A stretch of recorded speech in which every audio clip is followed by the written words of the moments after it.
ಒಂದು ಕಾಲದಲ್ಲಿ ಇಂಡಿಯನ್ ಸಿನಿಮಾದ ವಿಲನ್ಗಳು ಅಂದಾಗ ಅಲ್ಲಿ ನಟ ಡ್ಯಾನಿ ಡೆನ್ಜೌಪ ಹೆಸರು ಕೂಡ ಸಾಕಷ್ಟು ಸದ್ದು ಮತ್ತು ಸುದ್ದಿಯನ್ನ ಮಾಡ್ತಿತ್ತು.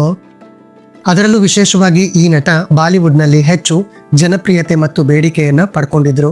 ಆದ್ರೆ ಬಾಲಿವುಡ್ನಲ್ಲಿ ಹೆಚ್ಚು ದಿನ ಉಳಿಯೋದು ಕಷ್ಟ ಅನ್ನೋದು ಇವರಿಗೆ ಗೊತ್ತಿತ್ತು. ಬಾಲಿವುಡ್ನ ಸ್ಟಾರ್ಗಳು ಸಿನಿಮಾಗಳಿಂದ ಸಿಗೋ ಹಣವನ್ನ ಲಕ್ಸುರಿ ಲೈಫ್ ಸ್ಟೈಲ್ಗೋಸ್ಕರ ಖರ್ಚು ಮಾಡ್ತಿದ್ರು. ಆದ್ರೆ ಸಮಯ ಬದಲಾದ ಹಾಗೆ ಎಲ್ಲ ಬದಲಾಗುತ್ತೆ ಅನ್ನೋದನ್ನ ಈ ನಟ ಅರ್ಥ ಮಾಡ್ಕೊಂಡಿದ್ರು. ಅದಕ್ಕೆ ತಮಗೆ ಬೇಡಿಕೆ ಇದ್ದ ದಿನಗಳಲ್ಲಿ ತಮಗೆ ಸಿನಿಮಾದಿಂದ ಸಿಗ್ತಾ ಇದ್ದ ಹಣದಲ್ಲಿ ಸ್ವಲ್ಪ ಹಣವನ್ನ ಸೇವ್ ಮಾಡಿಕೊಂಡು ಬಂದ್ರು. ಯಾವಾಗ ಬಾಲಿವುಡ್ನಲ್ಲಿ ಇವರಿಗೆ ಬೇಡಿಕೆ ಕಡಿಮೆ ಆಯ್ತೋ ಆಗ ಇವರು ಬಾಲಿವುಡ್ನಿಂದ ಹೊರಗಡೆ ಬಂದು ಬಿಸ್ನೆಸ್ ಫೀಲ್ಡ್ಗೆ ಎಂಟ್ರಿಯನ್ನ ಕೊಟ್ಟರು. ಸಿನಿಮಾದಿಂದ ತಾವು ಸಂಪಾದನೆ ಮಾಡಿದ್ದ ನೇಮ್ ಮತ್ತೆ ಫೇಮ್ ಅನ್ನ ಯೂಸ್ ಮಾಡಿಕೊಂಡು ಒಂದು ಬಿಯರ್ ಬ್ರ್ಯಾಂಡ್ ಅನ್ನ ಪ್ರಾರಂಭ ಮಾಡಿದ್ರು.